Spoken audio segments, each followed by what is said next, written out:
Good day and welcome to another episode of Culper's Canteen Cup, episode 63. This is the first time, and it seems like a long time, that all three of us, the Tres Amigos, which is Spanish for the three amigos for you non-German speakers out there. But it's the first time that all three of us have been together in a while, it seems like. It's also the first time that Luke's been back in the States for an extended period of time. So, summertime, everybody's moving, everybody's, shaking. I think Josh went up to Montana to go shoot some buffalo or something like that. I went out on a little journey out in Missouri. So, welcome back to both you and I guess all three of us. For those that are listening on the podcast, Carlton Zeus, his music, the intro music. Give him a shout out. Go check him out at Apple Music or www.carltonzeus.com. So I heard your guys' last episode. Spot on. That was pretty badass with the Afghan stuff. I think we got some pretty good plugs. People asking about it and some of the history. And unfortunately, I think when you look at the whole Afghan piece, we've been there so long. People kind of forget. It's like the box that sits in the corner of the room. You kind of notice it the first day you're there, you notice it the second day you're there, and then after a while you don't even realize the box is there. And with like Afghanistan, people don't even realize that we're still over there, we're still engaged, and so I think a lot of the history and stuff is lost on folks. So it was a great job bringing that stuff around. But I guess the big thing right now, man, is like the Olympics, right? So the Olympics are going on. The last thing that I saw today was viewership was down like 33%. I think everybody's already kind of tracking a little bit what's happened with the women's national team, the soccer team. They lost, their first game or whatever, and I think they won their second game. And the U.S. men's basketball team lost their first game, which was like the first time in like 20 years or something like that. It's kind of crazy. But Josh, let me kick this to you first. I was kind of. It's a sad day because when I was watching the women's team, well, I take that back. I didn't watch their team. I refused to watch. Like, it was literally on and I wasn't watching it. I'll go watch something else. But as far as that specific sport. But when I was reading on Facebook and some of the other social media platforms, you got a lot of U.S. folks that are like, yeah, good. They needed to lose, and they're not necessarily rooting for the other team, but they're not rooting for the U.S. team. And when I sit there and look at it, I'm like, man, this is a sad state of affairs when the actions of the athletes, 1, 2, 3, or a handful, actually is enough to make and I don't know what the percentage of the population, but a significant percentage of the population not root for the national team. So, which I think is also, a contributing factor to viewership and why it's down. And it's funny because when I was reading the whole, the Olympic viewer thing is down 33%, like the first thing that comes up when they ask why is it down, which they don't even give a reason. They just say, well, it's down across all sports over the last year. So it's like, well, okay, that doesn't say that doesn't tell us why it's down. And oh, by the way, I would say it's probably the same problem. Or the same reason on why all sports are down, because most of these athletes are D-bags and want to take knees and this and that. But I'll kick it to you first, Josh. I mean, what do you think about the women's national team, the Olympics in general? Are you watching any of it, or are you just trying to catch little snippets, or what's the deal? So we're watching some of it. We watched the women's gymnastics floor last night with a little bit. They got. We didn't watch the swimming because I went to bed early because it's old man bedtime for me back here. Watched a little bit of it. Simone Biles, she was not 100% on her game on the floor, which means she only scored like a 9.999 out of 10. Her being a little off, but. And then she came out and was like, "Hey, I'm sorry. Like, I'm just, there's a lot of pressure. There's a lot of pressure on her. I mean, they definitely hyped her up, and the girl is. I mean, she's amazing, man. She's not even. I mean, she's superhuman. Some of the stuff she does. She's got 4 moves now in floor gymnastics named after her. That's pretty crazy. So. Well, yeah, we're watching some of it, watching snippets of it. I didn't catch, like I said, I didn't catch the swimming. I saw this morning, though, that Ledecky came in second. She lost. So that was kind of disappointing. As far as the U.S. women's team goes, I did not watch it because I refused to watch them, period.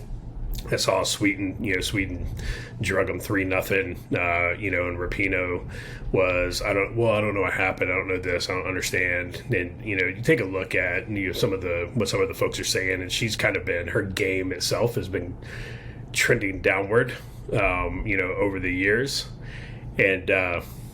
But as far as like rooting against them, I did not root for them. I'm going to say it. Hey, you know what? I'm going to say it like a bunch of people who voted for Biden. They'll go, I didn't vote for Biden. I just voted against Trump. So I'm not cheering for Sweden. I'm not cheering for whoever's playing the U.S. women's team. I'm just cheering against them. Right. So that's hey man, that's I want the U.S. to do well in the Olympics. I keep an eye on the medal count. Right now, we're definitely not doing so hot. The men's basketball team. Hey man, that dream team was a long time ago, brother. That dream team was a long time ago. You take a look at those guys now, and I think it comes down to a lot of, and you go back and watch, the movie Miracle, about the Miracle on Ice. I think a lot of folks and I'll say the basketball team and the women's soccer team, and after this I'll throw it over to Luke and see what he thinks. But a lot of folks, man, they're more worried at what's on the back of that jersey than what's on the front. And that's, if you think it's about what's on the back of the jersey, I hope you lose. I hope you don't even place. I hope you absolutely lose and you don't win anything, because it's not about you. It's about what's on the front of that. So, Luke, what are your thoughts? That's a good point. I haven't watched too much of the Olympics, but I've been following it. I see who won, who lost, and all that stuff. With respect to the basketball team, I mean, anybody who's been following the NBA for a few years could see this coming. I mean, the international play is really stepping up. And a lot of the superstars in the NBA aren't going to play in the Olympics because although, they're not going to put this out there, a lot of their contracts stipulate that they can't because, they could get injured and stuff. So, and like you said, what's on the back, the name on the back is definitely more important than the name on the front, which I don't understand. When you have that much money, why not, go get a gold medal? But, back in 2004, I remember watching the Olympics in Afghanistan. And watching that dream team lose was just disgusting. And when Allen Iverson is out there, he's the one on the floor giving 100% and actually getting worked up about the team not playing well together. There's a problem when Allen Iverson is the one who's like, hey, guys, we need to play as a team.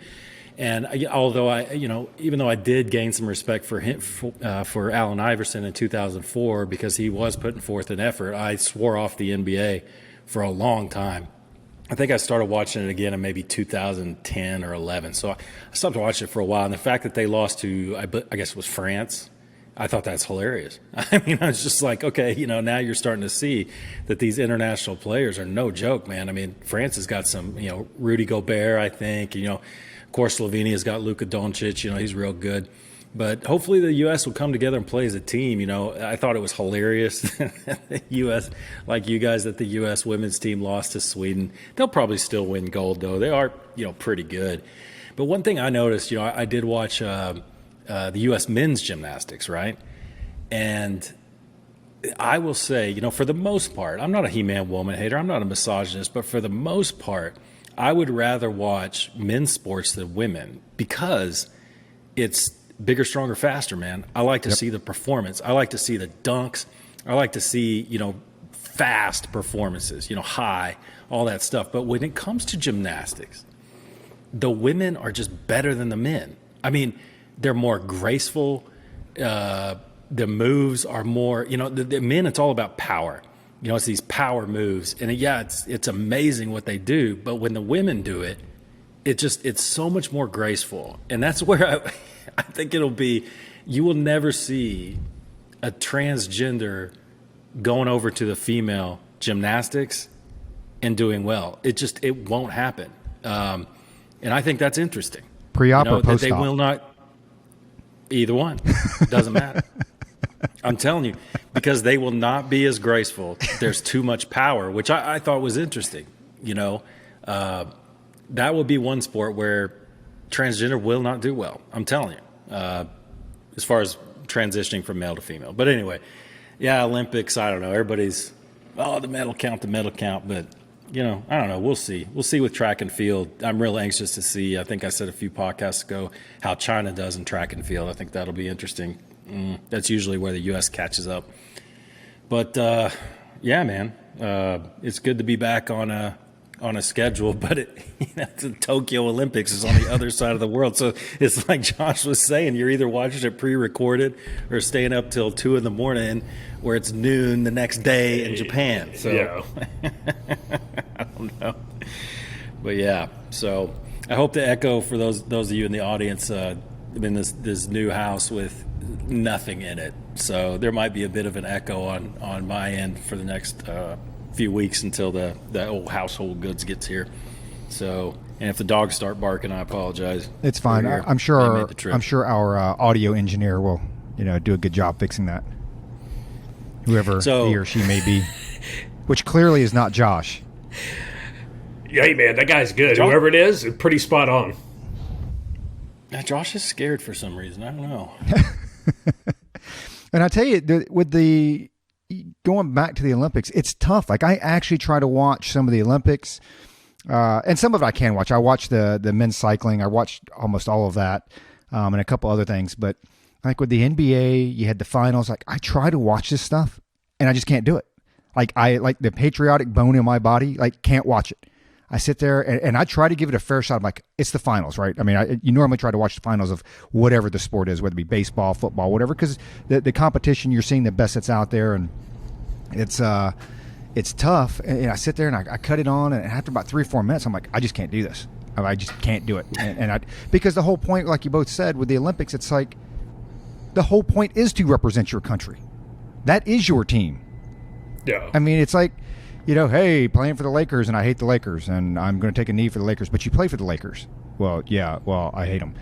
And then when you look at, I look at when these folks take a knee out there, and again, in their own time, on their own time, I don't care. You do what you want, you protest however you want to or whatever. But I tell you, I kind of came up with what I thought was a good analogy. It's like when it comes to loving your country and patriotism, it's a lot like a marriage, okay?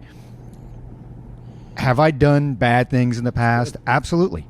Has my wife, nobody's perfect. We've all had our mistakes. We've all hit our speed bumps and this and that.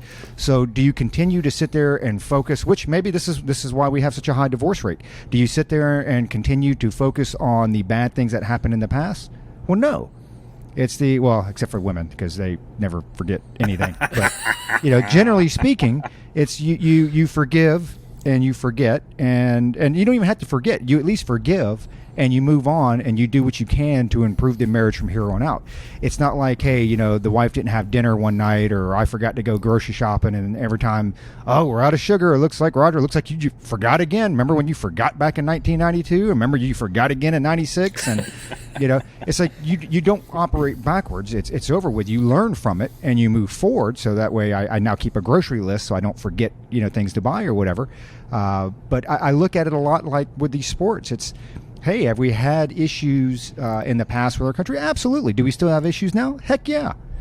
But you do what you can to work forward and not backwards, and not continue to live in the past. Yeah. So it's... Well, you look at how young the United States is compared to, the majority of other countries in the world. So basically what you're looking at, the comparison would be, there's a certain expectation that I have from my teenagers, right? And do I expect them to be perfect? Absolutely not. Do I expect them to make mistakes? Of course. Because I made a lot of mistakes when I was a teenager. I expect them to make mistakes. I expect them to learn from them and grow from them. Right? Yep. And that's, I don't sit there and say, oh, well, you made a mistake you made a mistake 5 years ago when you were 10, so I'm going to keep bringing that up. It's just, it's insanity, but some folks, I think it was, who was it? George Washington Carver, or Booker T. Washington, one of them made the comment, it's like, I forget the quote, but it was talking about there's a certain group of folks who like to keep the troubles. And he was talking about the Al Sharptons and the Jesse Jacksons of the world, about how they've got to keep that race baiting in the news because that's how they make their money. That's what makes them relevant, right? They keep those troubles, and they're like Randy Travis out there, man, just digging up bones. They can't help themselves. Dude, that was good, man. That was a good pull, dude. Like 2 of our listeners are gonna know who Randy Travis is. This is gonna be it. Maybe more. Let's go. I don't know. Scott will know. Scott will know. He's one of my favorites, man. Right here. He'll appreciate that. Yeah, he was one of my favorites growing up, man. He hated to see what happened to him later. Stroke and stuff like that. It was bad. So speaking of digging up bones, this is a horrible segue. But kind of dovetailing on what Roger said, dude. I think I'm completely done with the NFL, man. I'm completely done. I did not miss it last year at all. I think I mentioned I watched a little bit of the Super Bowl, I think. Kind of entertaining, I guess. But I'm just done. But I'm going to keep giving college football I'm going to keep going with that. And I think we messaged each other a little bit about this, get y'all's thoughts on this, because it affects me, because my team is Texas Tech. And when I started, I guess when I very first started watching Texas Tech, I was a real young guy because my dad's a big fan. And they were in the Southwest Conference, and then that turned into the Big 12. And I think when Nebraska came into the Big 12, that was a turning point. UT was not happy with that. Did Nebraska come into the Southwest Conference? I don't remember. But it was a problem. So UT has been formulating an exit strategy since Nebraska came in. And for those of you who follow college football, and it's a big move for all of college football, both University of Texas and OU canceled their Big 12 TV rights that are set to end in 2025, I believe. And that means basically they want out of the Big 12 and they want to go over to the SEC. So I want to get you guys' thoughts on that, and I'll give you my thoughts. But so who wants to? I'll throw it to Roger.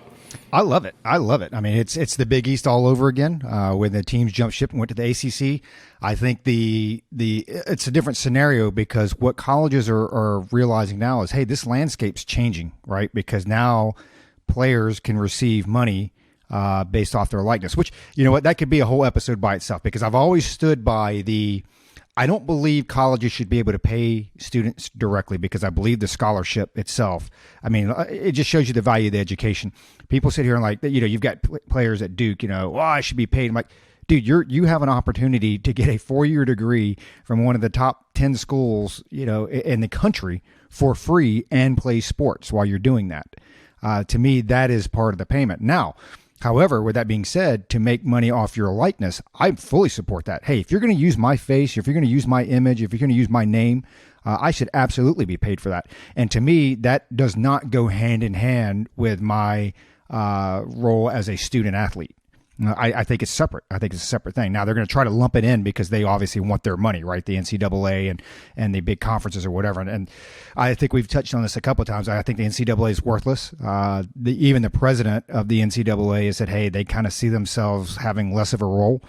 And I love this kind of, I guess the analogy or the comparison is kind of like citizens and states and the federal government. I kind of, I make that comparison where these schools are finally starting to realize, like, hey, we have the power, not you, NCAA, not you, Big 12 or ACC or SEC or whatever. We're going to do what's best for our students. We're going to do what's best for our school. And ultimately, it comes down to money, right? So I think what's going to end up happening is a lot like what you looked at the Big East, because the reality is in most of your sports, it's the ACC and SEC anyway. I mean, yeah, I got the whatever the Pac-12 is and whatever, but and you've had some good like USC teams that pop up. But when you look at your perennials year over year, and I'm not just talking about like football and basketball or baseball, but across the spectrum, it's ACC, SEC. I mean, and it's been that way for a little while. And so I think with the Big 12 has got to be shaken right now, because they got to be like, man, because have you heard from the Big East since that breakup? You know, of course, I don't even know if they're called the Big East anymore. I think they went back to like the original Catholic schools or whatever that was there. I have no idea what happens to the Big 12, but I like the fact that these individual universities are starting to take control. I guess what makes me curious, and Josh, I'll ask you this, do you ever see a point where there aren't conferences anymore? Because basically the conference is going to take over for the NCAA. They're going to govern their schools within that, right? Within that conference, that charter or whatever. So, you know, you're replacing one form of bureaucracy with another. Do you see a point, and it obviously wouldn't happen here in the next 20, 30 years, but do you see a point where maybe conferences are gone altogether and schools just operate independently through agreements with other universities because it keeps all the money within the university as opposed to going to a conference? Possibly, but that conference, I don't see the conferences letting that happen. I think the conferences, dude, I think they would cut off their left arms before they allow that happen, because you think about the amount of money that, you know, the conference themselves pull in. I don't think you'll ever see that. I mean, you know, maybe everybody goes back to the way, you know, Notre Dame. It's like, hey man, Notre Dame, like, independent forever, and it was like we're just not doing it, no matter how hard people lobbied them to to join their conference. As for the Big 12, I don't see, if they do not get two more teams, you know, to replace Oklahoma and Texas, I don't see how the Big 12 stays afloat. Big teams. Yeah, well, they got to get big teams. You got to have big names. And so they're scheduled right. So the thing came out. It was supposed to be, you know, when their stuff is up in 2025. They can leave sooner than that, but they'll forfeit their their TV revenue, which is about $160 million. Which, you know, at the end of the day, man, when you're talking to one of these, you know, when you're talking to big schools like this, that's peanuts. On a lot of stuff. Shit, that's an offensive coordinator and a head coach. We're like, okay, yeah. That's good. We'll do that. I think the most I think the most likely scenario is that they go out and they try and find two Power 5 schools to come in and replace them. And there's a lot of folks, UCF is making overtures that they want to be part of a conference. I don't know if the ACC would pick them up.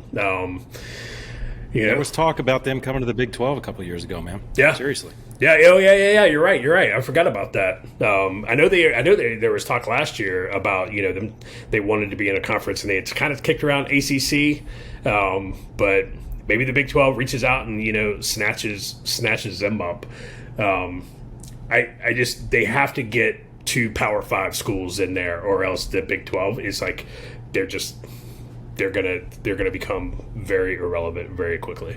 I mean, basketball. I mean, you do have, it's not ACC. Yeah, ACC's got, you know, some of the basketball powerhouses, but man, you got Kansas out there, dude. The Jayhawks are always in it. When it comes to basketball, because they're in a weak conference. It's like Gonzaga.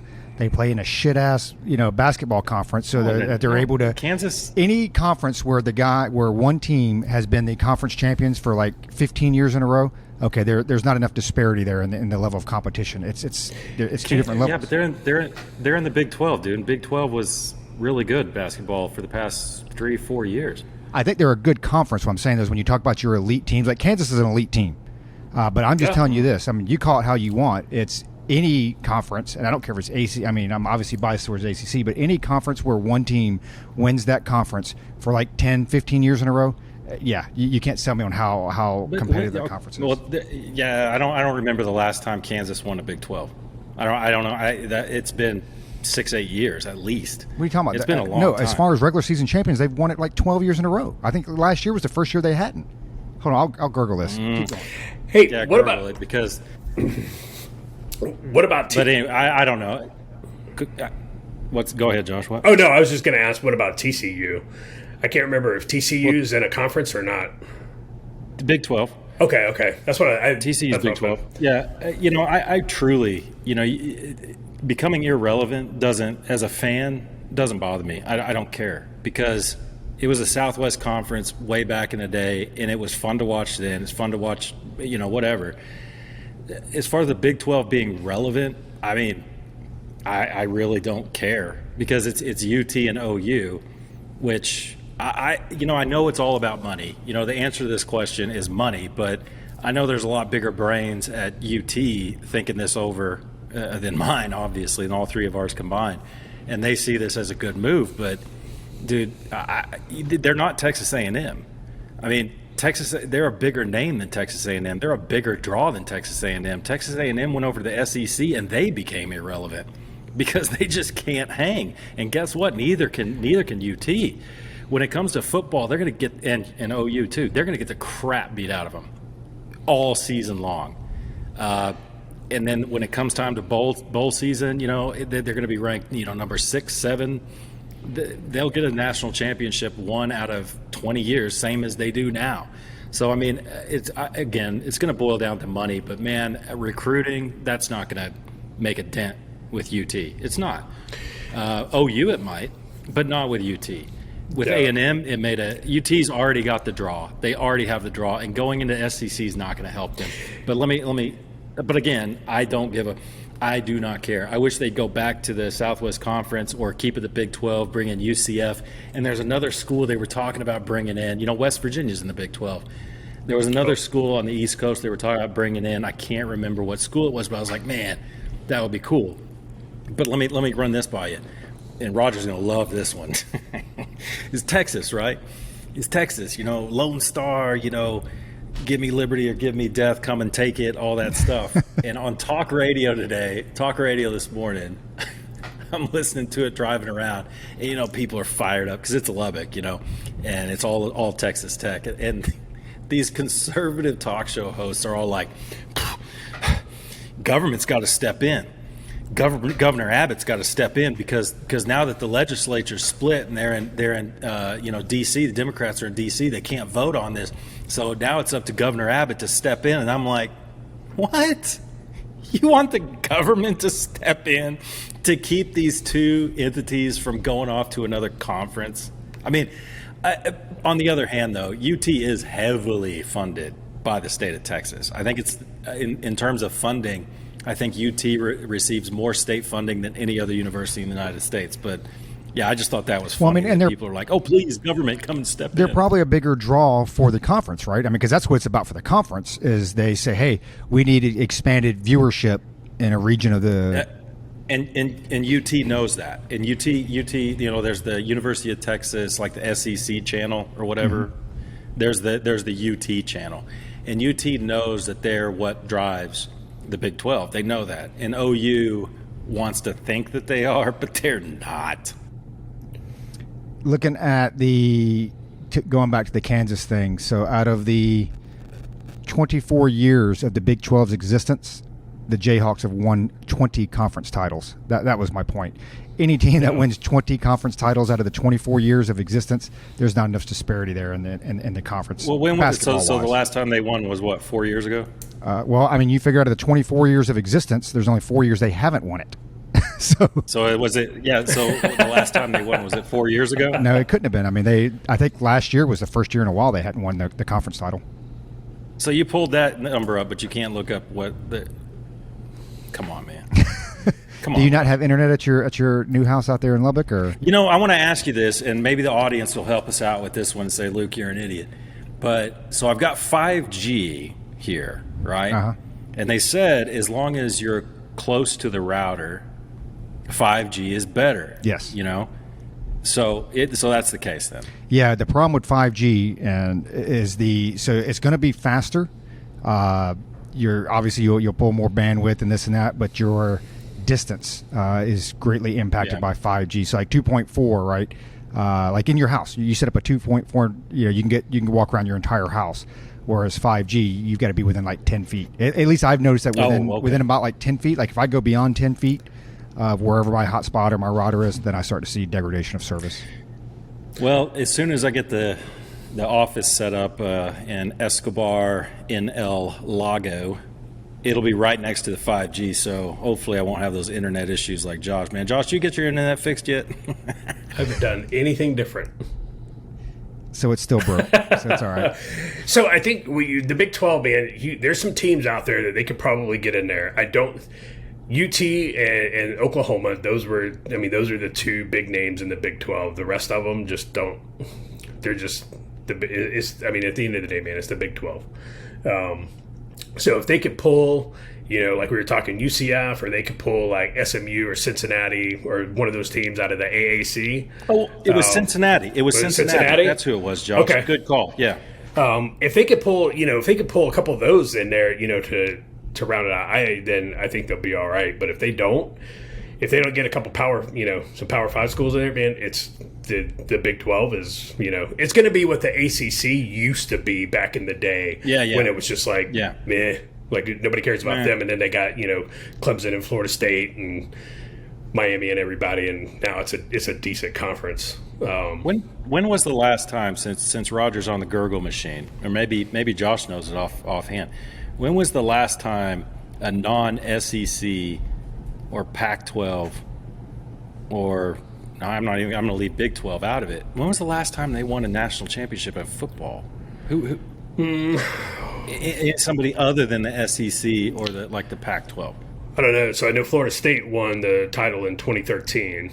They won the national title. Jameis Winston, Clemson, right? Yeah, Clemson. Okay, Clemson's won it a couple times since then. All right. Because it was always Clemson and Alabama. Right. I always lump Clemson in with the SEC. I don't know why. They're so good. It feels like they should be an SEC team. Hey man, dude, that's when Florida State joined the ACC, we ran the table. It was like every year we went. I think we went for the first 4 or 5 years in the ACC undefeated in the conference. And then Florida State just it went to shit and made my heart hurt and took 10 years off my life. And Roger sits there with this smug look on his face. You guys on YouTube can see it because he's a UNC fan. He knows those were painful years, brother. Basketball is where it's no football. When Florida State joined, because we've always had a crappy football team. I mean, it's like we got caught cheating, and I'm totally cool with getting caught cheating. Just make sure you're winning. If you're going to get caught cheating, don't lose and get caught cheating. Okay, if I was a coach and I could cheat and win every 3 years and be suspended 2 years, I would do that. I mean, why wouldn't you, right? That was the problem with the Astros. But you can't lose and then get caught cheating. It's like, so why'd you actually cheat? You're not even lose. You're not even good enough to cheat and win. Yeah, I can lose without cheating, but I do remember when Florida State joined, so my immediate reaction was like, heck yeah, man. We're going to be a football conference, because that was the sole reason, right? We're going to be a football conference. And I was like, ooh, wait a minute. We don't have a very good football team as it is. And then to go play Florida State's like, well, that's an automatic loss every year. So you just kind of chalk that up for, Yeah. So to cap this, the sad news out of the college football world is that former Florida State head coach Bobby Bowden diagnosed with pancreatic cancer. Obviously everybody knows what that means, but he came out. He said he's at peace. He's not going to undergo treatment for it or anything like that. And pretty soon a legend will be gone out of Florida State. That man built Florida State into what it was. He stayed a couple years too long. Yeah, but he did. There's a couple of years like, hey man, go out on a high note, Bobby. Go out on a high note, and he sat there until Jimbo took the reins. But so Bobby probably won't live out the year. But you know what? I do appreciate the schools that stick by those, the coaching staff that have the loyalty to them, because it's like, I get it, and every coach does it. They stay a couple years too long and whatever. Yeah. But it's like, hey man, this guy built this school as far as the football goes. So, hey, can we give him a couple years to go out on his own terms? Absolutely. Oh yeah. And there was no, you always heard the people chirping, starting to chirp in the editorials in the Tallahassee Democrat, which is the local newspaper back home, about, hey, maybe it's time for Bobby to go and stuff like that. But the majority of the folks were like, hey man, that dude's deserved to call it when he calls it. And then luckily Jimbo came in and righted the ship and got a national title pretty quick, because here's one thing, man, there are a lot of fair weather fans out there, in every sport, but especially, man, it comes to college football, which is like Luke, man, it's really the only sport I watch anymore. It's college football. I love college football. I love it. I don't watch really any other sports anymore. I watch wrestling. I can't wait. That's a sport. I can't wait. Hey, dude, you got to be fit for it, man. You got to know what you're doing, or you could really hurt somebody. Does your wife watch, Roger? Wrestling? No. Yeah. That's the I get her drunk, she passes out, and then I cut on I have to do that once a week because I record it, and so I try to like get her to pass out by 7 or 8 o'clock, and then I spend like the next 3 hours watching the week's episodes, and yeah, doesn't happen. Well, because I mean, she's full of crap, man. She's like, "This is fake." I'm like, you know what? If you're gonna sit here and bag on my shows, she'll watch your Chicago Fire, and I'm like, guess what? That shit's fake too. What's the difference? Hey, let me tell you what's more fake than Chicago Fire is, and because I was talking to my sister and my brother-in-law the other day. They came down to visit, and we were talking about wrestling, and he was the one that was talking about AEW. Yep. Is it called? And my sister, who you would never think that she'd be a wrestling fan, she watches it too because he got her hooked on it, like the storyline. Yeah. Right. The storyline, because it's a bit like a soap opera. Yep. There's some soap opera-esque stuff to it. It's good writing.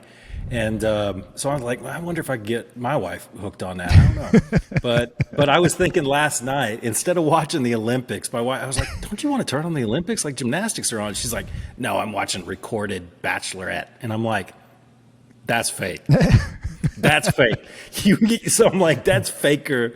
If you want to call wrestling fake, I'm not saying it's fake, Roger, but I am saying if somebody wants to call wrestling fake in the Bachelorette or the Bachelor real, dude, that stuff is so. Come on, man. Dude, that's fake. That's my house, right? We'll watch the Bachelor, Bachelorette. I'm like, hey, let's watch anything else. No.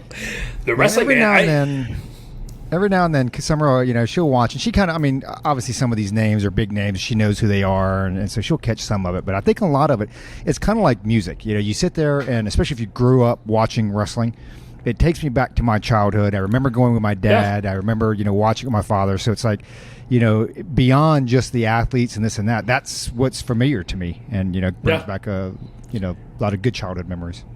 Yeah.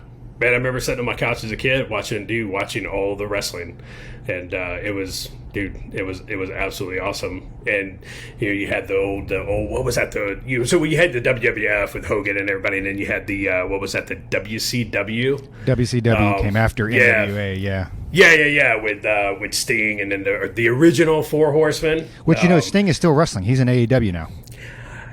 Dude, how old is he? He's old. Well, put it this way. He doesn't wear his leotard anymore. He wears a T-shirt. But like a lot of these guys and gals, they're still wrestling. But I would tell you, Luke, we were talking about AEW the other day, and they are really going old school. So Tony Schiavone, which is way back in the WCW days, he's the announcer there. They have brought in a lot of, like, Arn Anderson's one of the coaches there. And one of the managers. So they've brought back a lot of old school names, and it's less about the. I guess when you compare it to the WWE, because you're right, you hit it spot on, that it's become like a soap opera, and so it's less about the soap opera part to it. There's a little bit of a storyline there, but more about the athleticism, the talent inside the ring, which is pretty good. And I tell you what, I was watching AEW last week, and John Moxley, who I forget what his WWE name was, he left and went to AEW. But they had a barbed wire match. And anyway, at the end of this match, right, I can't remember if he even wins or I think he loses. He loses. They throw him over the rope. He lands in this barbed wire. And you watch the shows before. It's like, sometimes the barbed wire is dull. Or they'll clip off the points or whatever. So, like, he doesn't get up, and the camera swings to him for probably about 3 seconds. He can't get up because the barbs are stuck in his back, and you actually see it pulling his back. No. And you can see the camera's like, oh, not supposed to show that. And they go to their ring or whatever. It's like, yeah, that dude's not getting up because he can't get up. He's actually stuck. That's to the barbed man. That's like that's like the old Mick Foley. Yes. Old Mick Foley barbed wire matches. Like, those things were legit. Yeah. So, Luke, you brought up something, and I thought you were going to go farther down this road, talking about, like, the Texas Democrats. So you had 6 of them, right? 6 of them leave, They because they don't want to have a quorum, so they say, well, if we're out of the state, and I throw this to you because you're there, so they leave this. Actually, it's more than 6. All the Democrats leave. Turns out that 6 of them at least test positive for coronavirus, which, by the way, they're all vaccinated. They said they were all vaccinated, and now I think they actually said that they're going to stop reporting who's. So it's clearly probably more than 6. It's probably more than half of them. And I know it's Fox News, so it's on the right side, but they had some doc on there, and they're like, it's actually statistically impossible for all 6 of them to test positive for the coronavirus if they've all been vaccinated. Because he's like, hey, if you've been vaccinated to actually catch corona, it's like 1 in 4,000. And then, obviously if you have 2, so they did the math between those 6 and the amount of people that were on the plane, of course, not wearing masks, right, on the plane. So again, good enough for thee, not for me. With some, Miller Lite or whatever, they get to DC. The media refuses to call it a super spreader, even though they traveled across the country. They go meet with the administration, and now Governor Abbott, last I heard, and this was like a week ago, was that, hey, they got to come back to Texas sometime, and the minute they come back to Texas, we're going to arrest them. So I guess I ask, do you see them being arrested when they come back to Texas, or how does that play out? No, I don't. I think Abbott, you get back. I've only been back for less than a week, and already I'm disgusted with my Republican governor. That didn't take long. Yeah, no. Well, he's blustering about I'm going to have him arrested, but there was one that came back, a representative out of San Antonio. I can't recall his name, but he came back to negotiate HB3 or whatever. The reason they left to negotiate, they didn't arrest him when he came in. So I think all that arresting is a bunch of bluster. I think that they may make a show out of arresting maybe one, but they won't. They won't arrest them. They're not going to. Abbott, that's all just bluster, man, to get the base riled up and stuff. But Abbott is kind of I don't know. He flip-flops a lot. When COVID first hit with the lockdowns, you remember the beauty shop owner who was jailed and all that. Abbott could have intervened there, and he didn't. And people around here, in Texas at least, diehard Republicans, they haven't forgotten how he reacted initially to COVID. When he opened everything up, following DeSantis's lead, I guess that was good, but it's like, hey, too little, too late, Abbott. You should have beat DeSantis' punch on that one. And there's little things like, gambling. Abbott is real anti-gambling. He's also anti a few things. I'll do some research and get back to you on that. But yeah, the whole thing with the Democrats leaving is just, I don't know. First of all, Republicans don't need to be, throwing too much shade at that because they've done it before too. I think back in 2012 or something, they fled to Oklahoma or something to keep from having a quorum. So both sides do it. The fact that they made such a big deal about it, like they're heroes and all this stuff. I don't know if you guys have seen the coverage, but they're such heroes, and they're fighting the good fight and everything. And which we could talk about the bill itself and how that the bill itself is being spun as a voter suppression act and all this stuff. I'll leave that alone for now. But, it's similar to Georgia's law. I don't know if Florida's done one as well, Josh, but it's similar to Georgia's law where it's codifying what was already in place. It's pushing, voter ID and all these things. It's not suppressive at all. Yeah, I think it's hilarious that I think Kamala Harris was with a bunch of those representatives who tested positive for COVID, and they, in the dead of night, spirited her to the hospital to make sure she wasn't on a Sunday COVID positive. Yep. On a Sunday, right? And the Biden administration has stopped reporting positive cases of COVID. They just haven't been reporting it at all, and that tells me that there's probably a pretty high incidence within the administration. They've also, the CDC is kind of started to turn their back on reporting breakthrough cases. And breakthrough means you got the vaccine and then you got COVID. They've just stopped reporting it. And, one of the big things is, people are talking about the Delta variant and get vaccinated and all this stuff. I see this huge push for vaccination, huge push. And man, it seems fishy to me. I'm not being a conspiracy theorist, but it seems real fishy how hard they're pushing the vaccination. I'm vaccinated. Roger is. I think Roger said it on air, so I don't think I violated his HIPAA rights there. Sorry if I did. And I won't violate Josh's. I'll let him speak to that. But man, they are really pushing this vaccination thing. And they're saying, well, COVID is now in the United States a disease of the unvaccinated. And it's like, wow, man, they sure are pushing this hard. And Fauci came out yesterday, I believe, and said, Pfizer is saying that a booster is necessary, a third shot. And it's like, wow, Pfizer's saying that, huh? That's interesting. But what I'm getting at here is, the Delta variant, this Lambda variant that's coming out, they're not testing illegals coming into this country. Not on a wide scale, at least. I'm sure some of them are being tested. But the illegals coming in through the southern border, I don't think they're being tested. So does the spike have anything to do with that? Thousands coming in a day, being shipped in all over the country? I don't know. What do you think, Josh?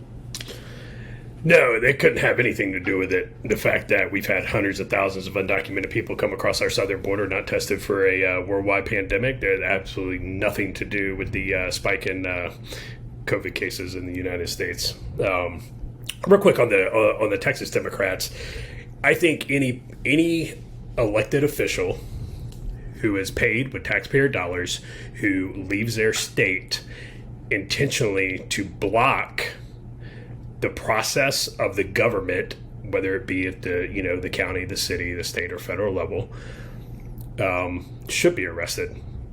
I am glad to see that the Democrats do believe in a filibuster, in a roundabout way. You're like, hey man, so you guys really do support filibusters, okay? But I think that's your job, that you are getting paid to work. When you hop on a plane and leave the state and you're not working for representing your constituents, then you are derelict in your duty and you should be held accountable.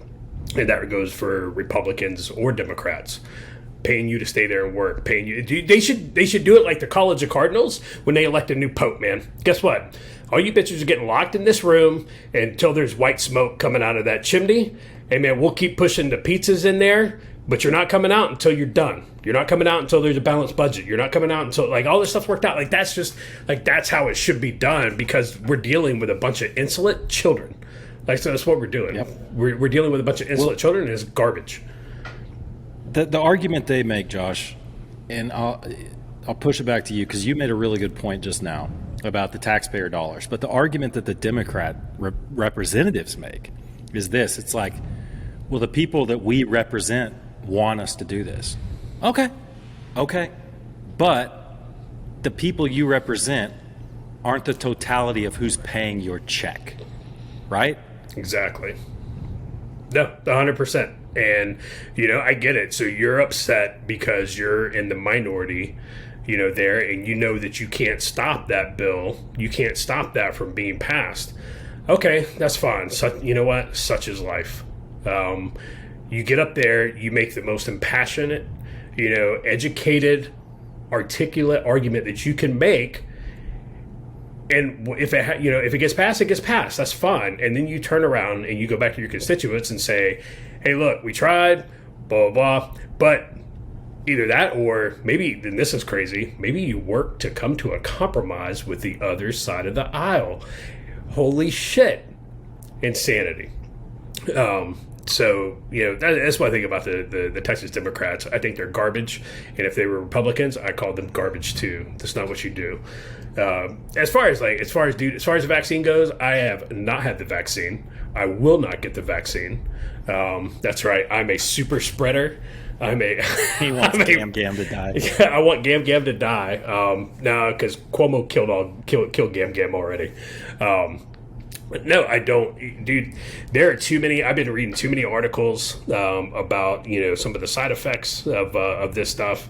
I'm not a conspiracy theorist. I'm not anti-vaxxer, I happily got, plenty of vaccines while I was in the military. And, if I was in a high risk category, then I would be like, look at it and say, you know what, maybe I do need to go get the vaccine. Aren't you in a high risk category? No, I'm not in a high risk category. Before you call me fat. What do you think That's cold hearted, man. I know where that was going. As soon as he said it, I was like, he's about to call me fat. It's kind of one of those, you start saying it and you're like, yep, I already know what they're going to come back and kick me in the nuts. Yeah. Hey, maybe I might be about 5 pounds for being a high risk category, but I'm working on it. And so Luke, the diabetes will kill me first. The diabetes, that's right. Luke is my challenge. That was a long time ago. And so, it's one of those things, man. I'm not going to go get this thing, especially when you turn around and you read about all these people who got it and they're still getting COVID. So, man, I'm not getting it. Again, I go back to, there's a brand new car company out there. They're putting a brand new car that's never been in existence before on the street. I'm probably not going to buy it the first year of production. Probably not. I'm going to wait and let that work itself out. Also, with that new car, Josh, the Department of Transportation has not yet blessed off on this car being safe. Exactly. But you can still go out and buy it. It may blow up, have brake liners that fail after 5,000 miles, like the Fight Club thing. That's a really good analogy that you made. But take it a step further and say, hey, the Department of Transportation has not deemed this car safe to drive. Yeah. And even when it does deem it safe to drive, just remember every single recall on a medicine, on a whatever that the FDA has had to do, they had to do it on one they already approved. So, I go back to Tommy Boy, man. Hey, if you want to feel good, I'll slap a warranty on the box. All I did was warranty a piece of shit. Right? So and it called me crazy, and I'm not a black helicopter guy, and I'm probably going to get us put on a list if we're not already on one. I don't trust the government. Like I don't. I just flat out don't. So we just went on a list. Somebody will probably be knocking on our respective doors here soon. Well, that's the whole problem, though, right? I mean, it's whether you get vaccinated or not, that's between the individual and your healthcare provider. So I say, okay, you encourage it, and okay, if you work in government spaces or you're in the healthcare or whatever, which, by the way, a significant percentage of the healthcare professionals aren't vaccinated. That's one of the largest populations. Go figure. But so whether you believe in the vaccination or not, and are going to get it or not, that's between you and your healthcare provider. And that's what they should be pushing. I have the problem with exactly what Josh just said, the government telling me to go get a vaccine. If my doctor says, hey, with where you're at in life and you probably seriously need to consider getting vaccinated, or, hey, you're 18 years old, don't worry about it. That's a decision I should have with my healthcare provider, not from the government.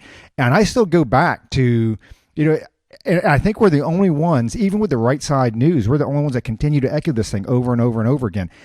I specifically remember Kamala Harris. I will not get Trump's vaccine. Right? She said it on national television. I will not get Trump's vaccine. And so when supposedly 80 million of your voters have heard that, and then now you want to flip the switch several months later and say, oh, by the way, you need to go get the vaccine. I'm like, well, wait a minute. And I can't even believe it to the right. It's like, you want to know why you're having a hard time with this whole vaccine thing? Well, a couple reasons. One, they're tracking vaccines and not those who've already had COVID. Okay, which there are quite a few people that, fortunately for some of us, we, like Luke and myself, I'm going to go ahead and violate his HIPAA as well, where we both had COVID and, the vaccine. But there are millions out there who have already had COVID. And it was one of the doctors, I think it was Dr. Siegel or whatever, was talking about, hey, they think that when you look at folks that have had COVID and the vaccine, that we're up in the 73 percentile, 74 percentile. Which is pretty good. So it's like, hey, if you've already had it, I mean, the only reason I did it was, for work, obviously. But other than that, I wouldn't get it either. I mean, my wife, she's like, I've already had COVID. Why would I get a vaccine?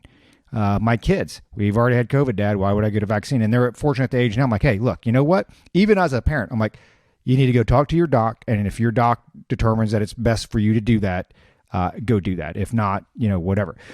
The next thing, and I tell you here, we said this a little bit in the last episode when we're all three together, and I firmly believe this. Everybody still sees COVID as a Trump issue. And the Democrats realize that, hey, this administration isn't doing worth a shit. When you look at everything from international or foreign affairs to the military to the economy, outside the stock market, the broader economy, inflation, the border, things like that, those are all Biden-Harris problems. And so to take the focus off that, hey, we'll keep COVID in the news because that's a Trump thing. People, COVID is Trump. And so, it's a distraction. But what you're already starting to see now, and I think we heard it with LA County, St. Louis, and now there's like a list of 17 or 18 other cities. Dude, they're talking about going back to mask mandates for folks who are vaccinated. You can't make it up. It's absolutely insane. But people will tell you believe the scientists, right? Believe the scientists. Okay, so which scientists do we believe? Do we believe the tobacco industry scientist who back in the day was like, man, the Marlboro man's good, bro. He ain't going to die of cancer. He's fine. Are we going to believe the... Your T-zone. Right. Yeah, satisfies your T-zone. Yeah, exactly. It's like, okay, so believe the scientists. There are scientists out there that say fracking, does it cause your sink in your kitchen to spew fire, right? Which is pretty much true. So are we believing them? Are we believing the scientists who say that, huge pit mines in the earth digging for cobalt by, little 12-year-old, Congolese boys, are fine? Those pit mines don't hurt the environment? Are we believing those? Like, what scientists are we believing? People don't believe scientists. They believe in ideology. And that's the problem. And you're absolutely right, Roger. They see it as a Trump thing, and they continue to push back against this. And it's absolutely asinine. Well, because now they've even added on Kamala's plate, because she can't do anything else. Now she's the voting rights person. Because she did such a great job on everything else that they've tasked her to do. So now she's responsible for, voting right equality, which, by the way, should be more of a state thing anyway. But I wanted to touch on real quick, a couple things. So inflation, it's kind of funny because I read an article today because, remember, Powell said inflation is, it's in your mind. And Biden said the same thing. He goes, and his exact words were, it's expected and temporary. It won't be felt. Okay. And supposedly on July 4th, you saved 6 cents, over July 4th with your hot dogs. I guess if you didn't drive there, you saved 6 cents because otherwise you spent a lot more than that. But over the last year, check this out. So energy as a whole, up 24.5%. This is 1 year. Okay. Food as a whole, up 2.4%. All items as a whole up 5.4%. That's where you get your 5% inflation. Gasoline up 56%. All right. So they sit there, and I know you can gurgle it right now, and they'll say, "Oh, presidents." My mother-in-law even brought this up. Oh, the president has nothing to do with gasoline. And even like famous economists come out and say, "President has nothing to do with gas prices." Well, I will tell you this: when an administration urges and creates laws and regulations that restrict the refining and the pumping of crude oil here domestically, and you have to rely on OPEC, and demand is increased, guess what that does? That is going to increase prices. Same thing with the Keystone Pipeline and everything else. And I get it. It's not like there's 500 gazillion barrels of crude oil flowing through that thing, but it all impacts it, right? It's a couple cents here, it's a couple cents there. And I will tell you the stuff that's going on with the regulations now with, domestic drilling and oil. I mean, that has a direct impact. And if I don't see how people can, even the economists, I don't even see how they can say that it doesn't. But bacon up 13%, oranges up 7.6%, milk up 4.6%, and then bread, up 1.5%. But again, this is only temporary. It was expected. And you guys won't feel it. So I don't know, Josh. I mean, it's are you feeling any inflation where you're at out there? I know I just drove across country and I felt the inflation in my gas tank.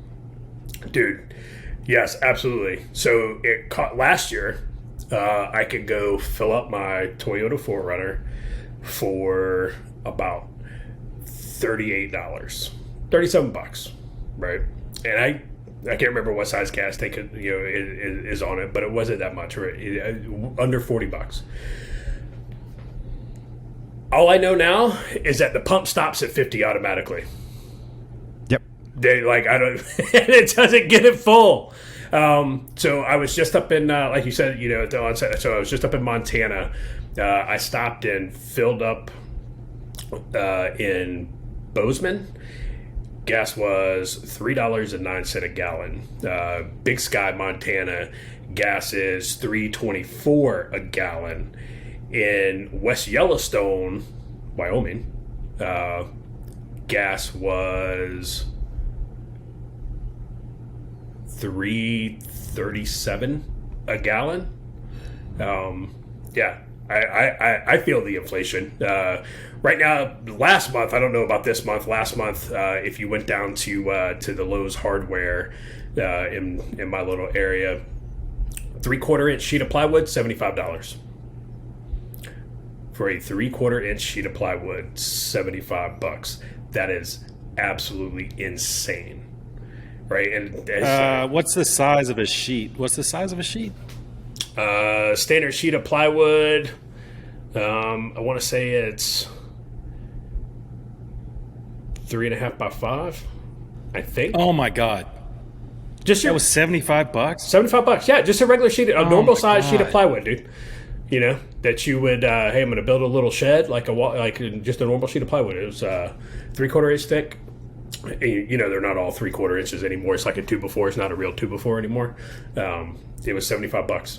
Absolutely insane. So we had some friends that were building a house here, and since February they had to tack on an additional $20,000 because of material, because of the increase in cost of just material, just wood. You know, somebody made the joke that, you know, the cartels are smuggling plywood inside cocaine, you know, across the border into the States now. It's so bad, but it is, man. Yeah, I'm feeling inflation, Joe. You know, little John Q taxpayer right here, feeling the inflation, asshole. I don't know what you guys did to my country when I was gone. But man, that bacon inflation, man, that one hurts, man. That one hurts. You know, yeah, it was a good transition, Roger, from COVID to this, because I mean, it's directly the response to COVID is directly related to what we're experiencing now, and the fact that people couldn't see that early on, like we called it, when things opened back up. I mean, supply and demand, bitches. I mean, we learned that like in what, 10th grade? It's supply and demand. I don't know. I'm going to ask Josh a question, kick it back to him when I'm done with this. I got it written down right here. But I'll give you my little how I'm seeing inflation around here. You know, the housing market, I think we covered that in an earlier episode. It's just nuts. But, you know, I bought a vehicle this past week, and you know, Josh wants Gam to die, and I want to kill the environment. So I went out and bought a Toyota Tundra. And we found a pretty good deal, all things considered, in this horrible vehicle market.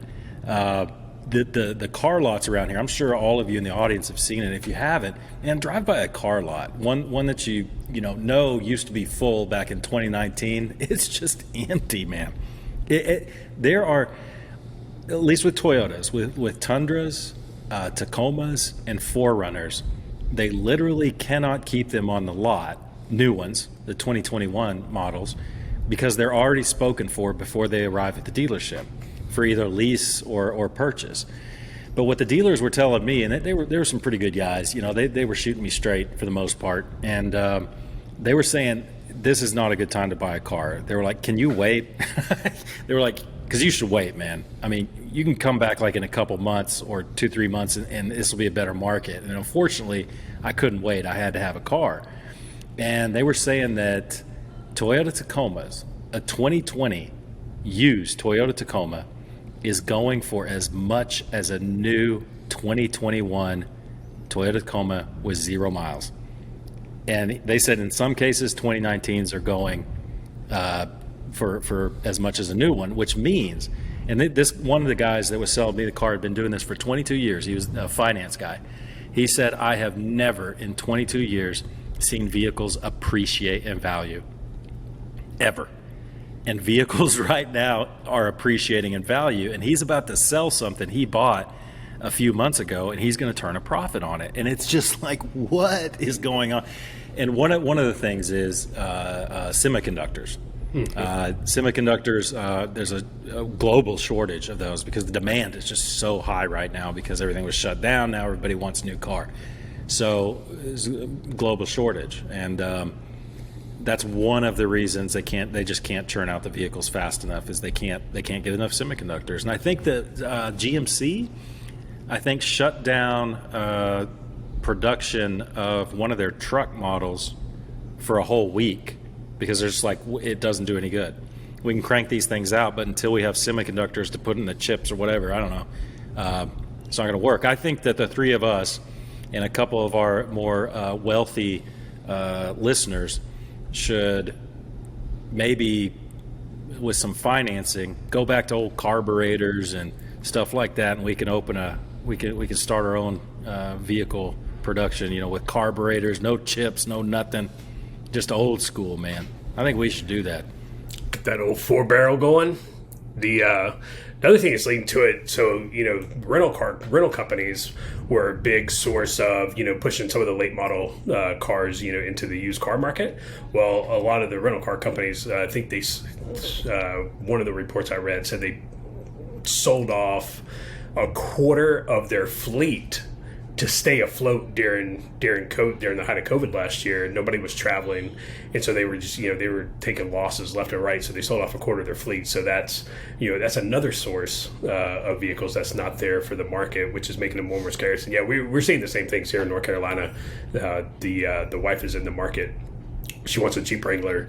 We went to the Jeep dealership. They had no Wranglers on the lot, and the guy was like, "Hey man," he goes, "I can sell you one, but you're going to have to order it and pay, buy it sight unseen, and it'll be here in 4 to 6 months because they're that far behind."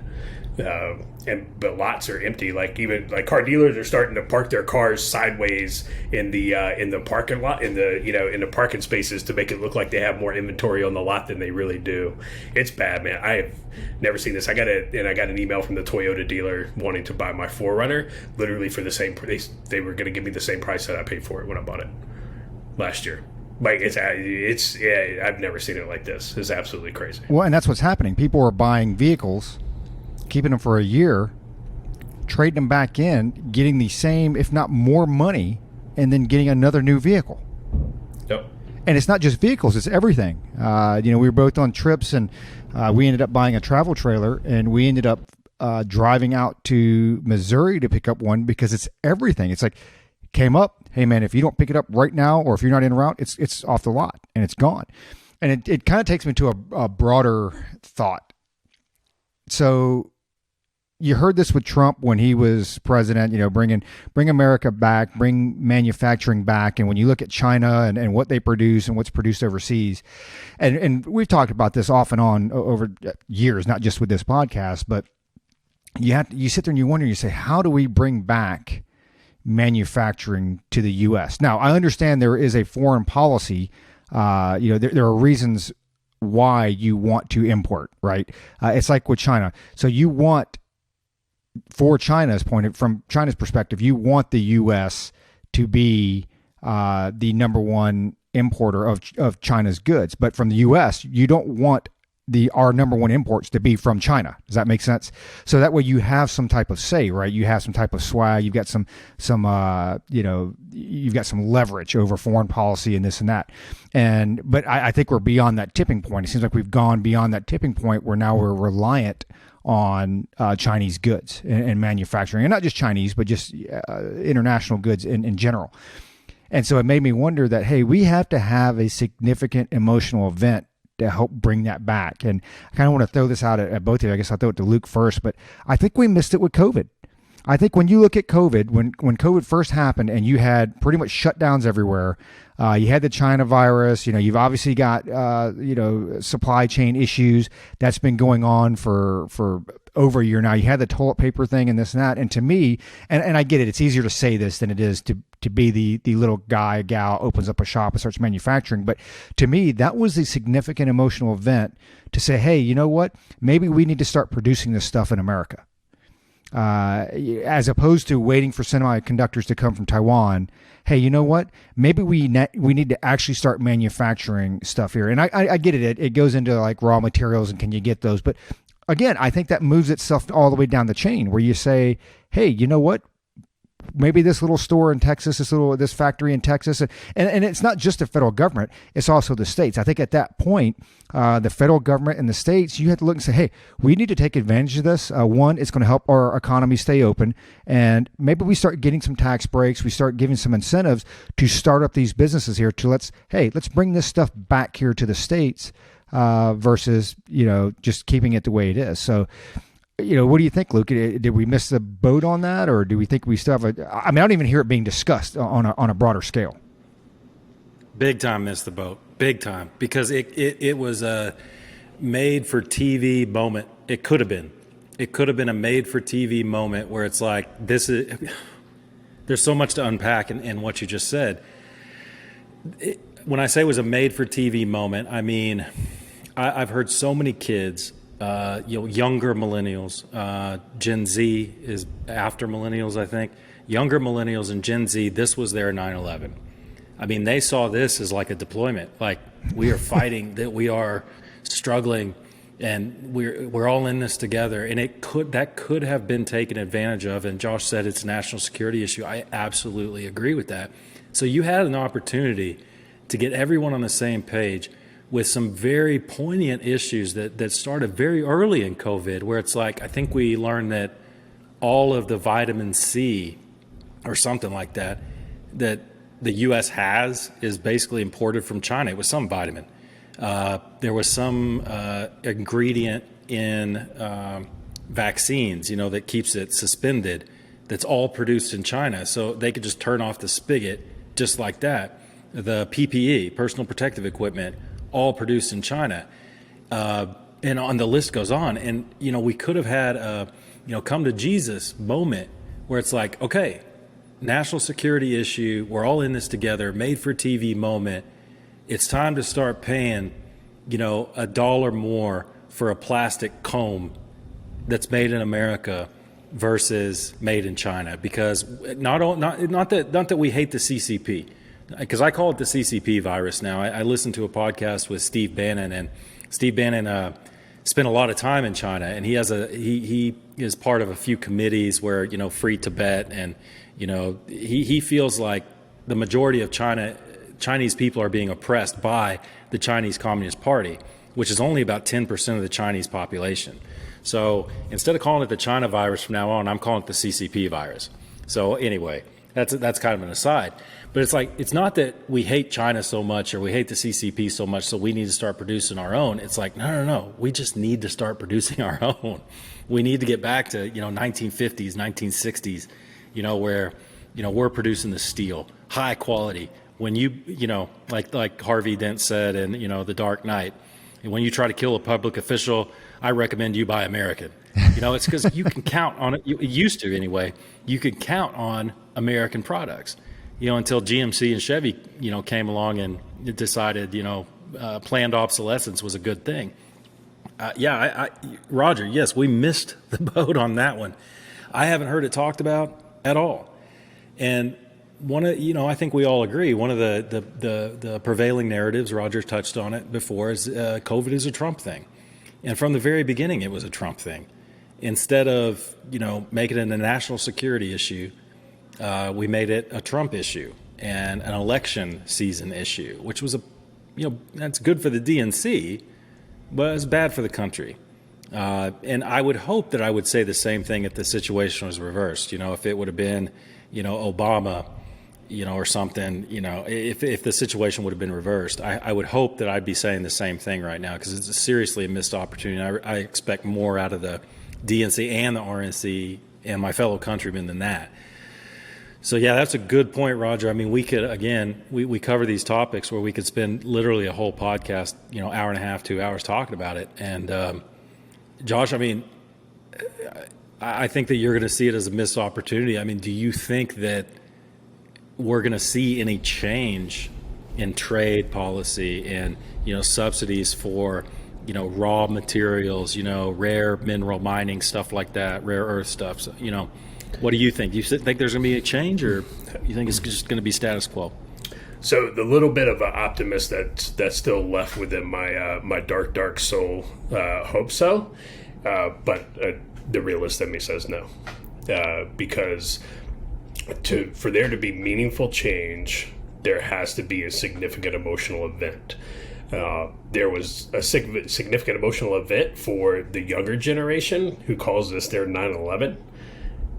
But fortunately, unfortunately, however you want to look at it, they're not the one in the driver's seat right now to affect those and make that happen. So the old guard is still there.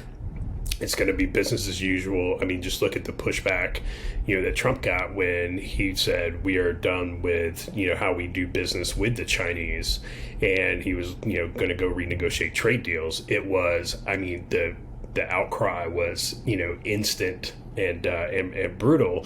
He's going to get us to a trade war. It's going to lead to a nuclear war with China, and this, that, and the other thing. And obviously those didn't happen, and some of those trade deals got renegotiated. And then Biden, when his first 152 executive orders, the first 17 minutes he was in office, undid some of those. So I don't think there's going to be change short of a significant emotional event. When China does pull the Putin, and says, "Hey, we're just going to go ahead and turn this lever off right here and shut you down." That's what's gonna have to happen, because Americans, by and large, and we've talked about this ad nauseum on this podcast, Americans, as long as they are comfortable, they are fine with the status quo. As long as they are comfortable, as long as they can sit there on their iPhone at Starbucks and complain about how capitalism, is evil, they're not going to demand change, and there's not going to be any change. It has to be, because you're right. It is national security, because these chips. So these chips that we're talking about, these semiconductors that we're talking about for vehicles, those don't just go in your car in your driveway. This also goes in military equipment, right? And Taiwan, for some of these chips are only made in Taiwan. That is literally the only place. And China is probably going to look to assert military control over Taiwan here in the next 36 months. So once they do that, they can turn the power off of that little plant that makes the only one in the world that makes these damn things. And then where are we going to be? I don't know. I'm not hopeful. I'm not hopeful at all. So Roger's the optimist of the group. We'll see what he thinks. Nah, we missed the boat on that stuff, dude. We missed the boat. It's not even being brought up. It's that's what worries me, and because it wasn't. You can go back to the Barry years, and none of these people saw, and even today, they don't see China as a threat. Now they're finally starting to say it, but they don't believe it. It's just like with Russia and remember, and Romney. Hey, the 80s want their foreign policy, but dude, you were wrong on everything. Like everything. Like you can't even, and by accident, you're right on something.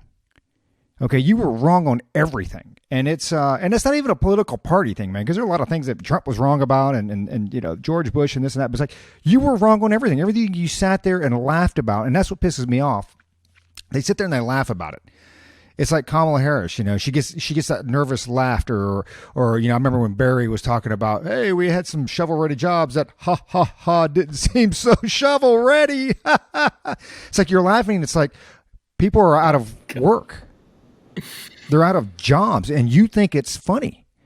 And it actually pisses me off, but I think we missed the boat on that, just like, and I know this is going to be a change in topics here, just like, guess where else we're missing the boat?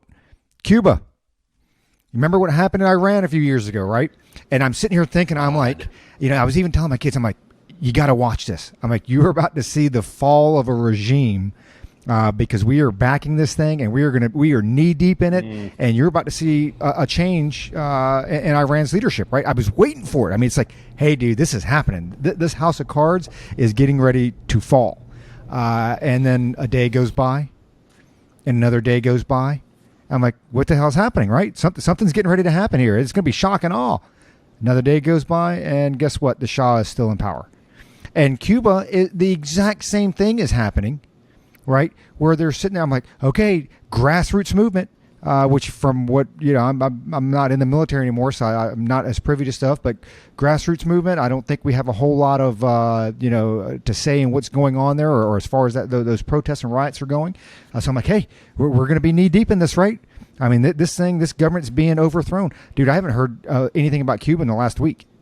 It just completely disappeared. And when you listen to the Biden administration, because they cut off the internet, and he's like, well, we need to look to see if, because some technological capability, maybe we'll have to check to see if we have the ability to, and I'm being way more coherent than what he is when he tells his story, but we have to see if we have the ability to turn on the internet for them. And I think it was the Gitmo, one of the military reps came. It's like, absolutely, dude, we can flip a switch right now and blast Wi-Fi throughout the entire island. Oh, by the way, yeah. Starlink is overhead. Guess what? We can blast internet out over the entire island. I mean, dude, we were, and Luke, you're chomping at the bit. So I throw it to you. It's like, we are missing this. We are missing this, and it's going to happen again. And I tell you, I think we might have already missed it. Okay, man. Okay, yeah, we've missed it in so many ways, and it shouldn't be surprising, right? Because what is this, 2021? Yeah, it's 2021, right? So the CIA, the fabled CIA, has had how many years to work on the Cuba problem? Has had how many years? 1960s, and then how many years to work on the Iran problem? So I think, I'm going to leave that one alone for now, because I just it kills me. Even Buck Sexton, whatever. These people get these jobs, they get these book deals because they worked for the CIA. Jason Bourne. Let me let you behind the curtain. Those people, almost dropped the F-bomb right there. That organization screws up 90% of what they do. 90% of what they do. And a lot of it is because there is no oversight. It's like, well, most of our successes you'll never know about. Well, okay. Neither will they. I just see the world as it is, and I guess I just don't know about the success you've had in Cuba and Iran over the past 50 some odd years. Don't get me started. So we got to leave that one alone, right? It's like we can't count on the CIA to do anything in Cuba or Iran or anywhere else in the world for that matter. So we'll just leave that alone for now. Hey, look, I know there's some good people who work for that organization. I know. And I'm not bagging on them personally. I have a lot of problems with the DOD. I worked for them for 24 years, man. I got a lot of problems with, look at what we did in Afghanistan and Iraq. I mean, we basically caused, a migration crisis throughout Europe. And man, it's a good thing, Europeans aren't walking around, some of the right-leaning ones, wanting to scalp an American walking around. Because, man, I'm telling you, DOD screwed that up 6 ways from Sunday. So, man, I'm not bagging on anybody personally, but that organization's jacked. And so is DOD, man. So whatever. But along those lines, it's like the administration, if the CIA can't handle it, the administration needs to step in or something. But, man, we missed the boat twice. Man, oh, man. I mean, there's just so much that could have been done with Cuba recently. I'm with Roger, man. I remember back when that happened with Iran, I was the same boat with Roger. I was like, man, here we go. Here we go. It's going to be good. Nothing. And just dropped the ball in so many ways. Good grief. I know Josh wants to go off. I could go off a lot longer on the CIA, and I might have gone a little far afield on that one, Roger, but it's fascinating to me. It's absolutely fascinating how messed up it is. But I don't know if you guys saw, BLM and all these activist groups were saying this is a great opportunity to stop the blockades. It's like we told you all a long time ago, and you all knew it too. BLM is a Marxist communist organization. That's what they are. Call them what they are. Holy cow, man! They were like all in support of the regime in Cuba.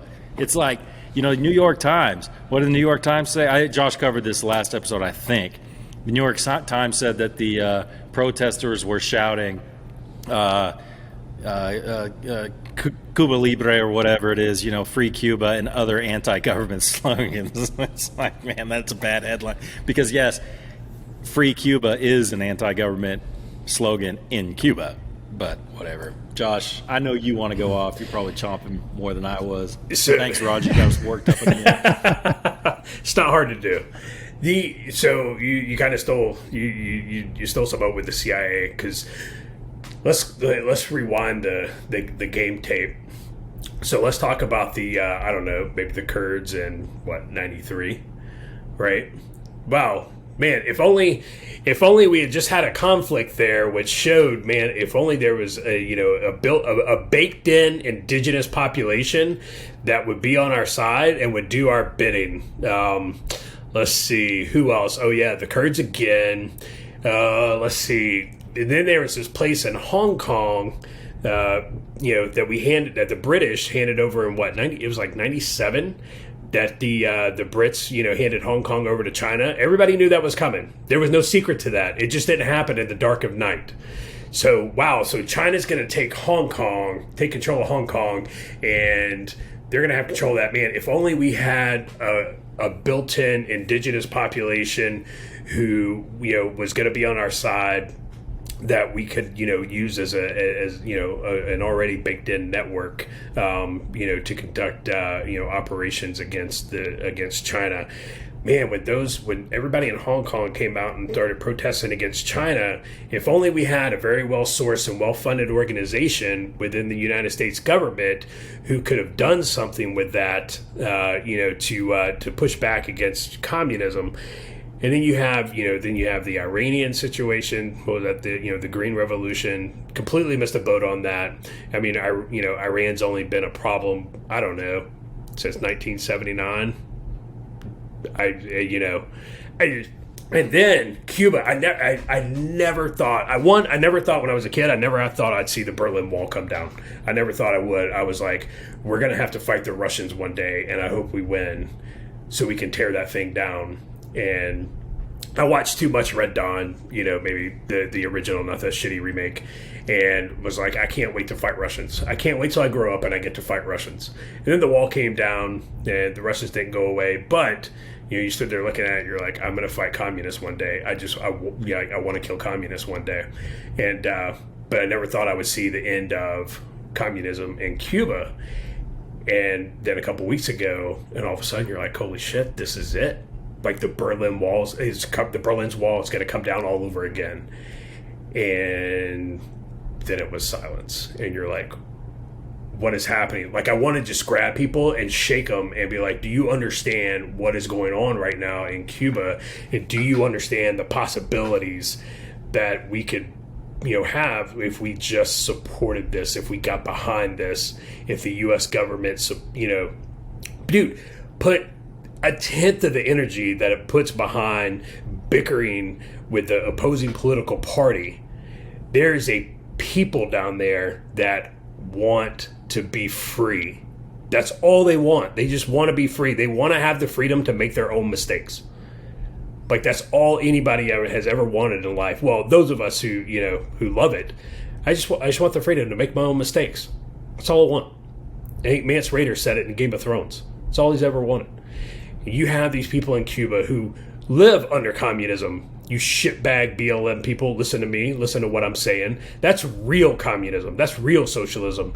I'm not going to say the F-bomb. You clowns, right? You clowns, here you are. You have people, and guess what? They're not waving the BLM flag. They're not waving the rainbow flag. They're not waving some BS flag. They're not waving the Cuban flag. You know what they're waving? They're waving the American flag. Just like the people did in Hong Kong that wanted freedom. Just like the Kurds did. Just like the Iranian students did that wanted freedom. They're waving the American flag. You pieces. Oh, deep breath. I'm not going to curse. But here we are, the United States, sitting by, and we watch those protesters. We watch the internet get shut down. We watch the state media take over. We got reports of people being shot in the streets by the Gestapo, by the block captains in Havana. And you know what we've done? We've done nothing. We've sat here and done nothing as a country, and it pisses me off. I don't think any of us are saying, right, Josh? I don't think any of us are saying that we need to invade or military action or anything like that. No. Right? I mean, just so we're clear with the audience, none of us are saying that. No, you don't have to. Let the population that's already there empower them. Let them know that they have the weight of the free world behind them. They'll do what needs to be done. Man, if only we had an organization that could run like clandestine and covert operations to set the stage for something like that, so we were ready when it happened. If only we had great, man. Dude, if only we had warehouses in southern Florida filled with, cash, guns, communication devices, those things that kind of, that would empower those folks and help them organize, train, and equip. Imagine this. Take it a step farther. Take it a step farther. What if we actually had like a military presence on the island, right? To provide logistics and resource. Imagine if we had something like that. It'd be new fail. And if we had an organization within the Army that was specifically chartered to conduct irregular and unconventional warfare, we could give those guys like their own color berets. Maybe we'll make them green just for shits and giggles. We'll make them green, right? So let me give an example. Let me give an example now that we've got our sarcasm out of the way for the next month and a half. So I'll give an example of something that I thought was really well done. I spent some time at Gitmo, and I was there during a 4th of July. And let me tell you something, man. I've seen a lot of good fireworks productions. The one in D.C. by far is the best one I've ever seen.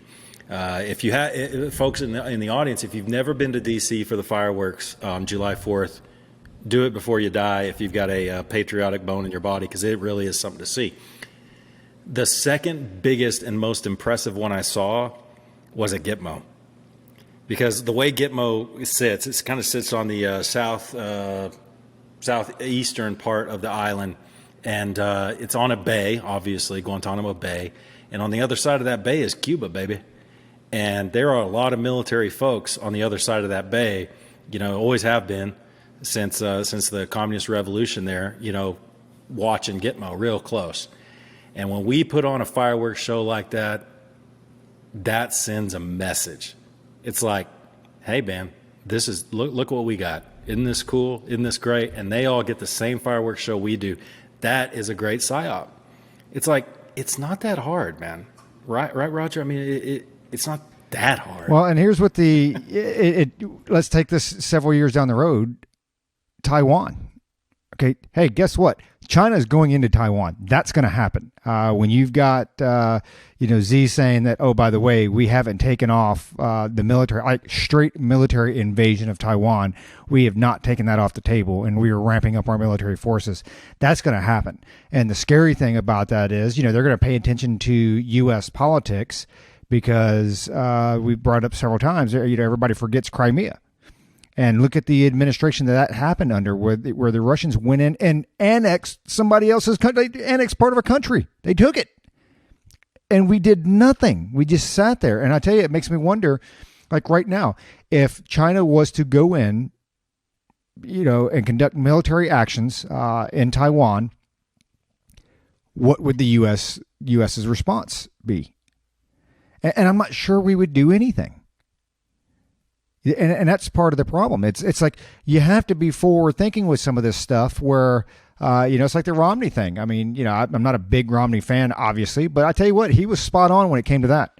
And I think with a lot of this stuff, you have to look forward and say, wow, okay, one, you got the Cuba thing, which is going to go to a complete waste. But one of you, Josh, is typing, yeah, no reporter asked that question. You're absolutely right. I mean, it's, and I think Luke has brought this up in the past, that how, the Chinese are already running psyops here, like in Hollywood and the music and the action heroes and this and that, and even cartoons and Disney. And, you've got, John Cena apologizing when he called Taiwan a separate country and this or whatever it was. Right. I mean, they're already spinning up, these pre-combat activities. It's an information campaign. It's not even disinformation. It's an information campaign, right? It is psyop. So when it happens, what are we going to do? I'm betting that we don't do a whole lot. And now that I think about it, and I've been out of touch for the last couple of days, but I can't remember. I don't think over the last week I've heard anything about Cuba. I mean, it's just kind of like, it's kind of just gone away. So, I think sadly, I think we missed the boat on that. And then when you look at, I guess I heard today, and I don't know if, Josh, you can probably correct me on this if he had actually brought it up earlier, but, being out of Iraq by the end of the year. And again, you can agree, people can agree why we're there, should we still be there, what's the presence or this and that. But I'll throw this out at you. I remember the last time we left Iraq. So when we leave Iraq at the end of this year, how long before we have to go back again? Couple of years. See, this is the thing with Afghanistan. I'm not concerned, and I don't think too many people are concerned with a foreign entity coming in and basically taking over Afghanistan and making them toe their line. Just a graveyard of empires for a reason. Iraq is a completely different dynamic. You take a look at all the Shia militia groups that are there. You take a look at all the Iranian influence that's in Iraq. Since we went in and ousted Saddam, you're basically going to have two majority Shia countries, right there, and Shia ran countries. And here's the problem: Saudi is not going to tolerate that. Saudi's not going to tolerate that at all. So the Saudis right now have got to be worried that we are leaving. We're just going to completely pull out stops and do that. And now you've got take into account all the VEOs that are now going to be able to use that as a launching pad. And Iraq's going to go the same way it did in 2013 with the early, with the onset of ISIS. ISIS going to 2.0, whatever we want to call them. They're going to regain power. The Iraqi army is not going to fight. They're going to they're going to throw down their weapons. They're going to turn the turrets on their tanks backwards, and they're going to haul ass. That's just what's going to happen. You think they'll actually turn the turrets around, or they'll just leave the tanks there? Well, they'll probably leave the tanks depends on if they've got a truck to get into, they'll get in. If they don't, then they'll drive the tank away. But they'll get in the fastest thing smoking. It's just a couple of years we're gonna have to go back in simply because it's just a completely different dynamic than Afghanistan. You think it'll be a couple of years? I think 24 months. Yeah, good. We're not gonna go back in under Biden, so it's at least gonna be as long as that administration's in place.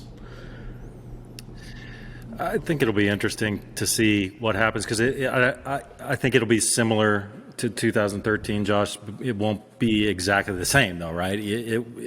There'll be something that happens, and when it happens, well, it'll be like, oh yeah, of course, that's we should have known that. But I agree with you, Josh. I don't think it'll be under a Biden administration, maybe a Harris administration when he's forced to resign. But Roger, I don't know about Taiwan.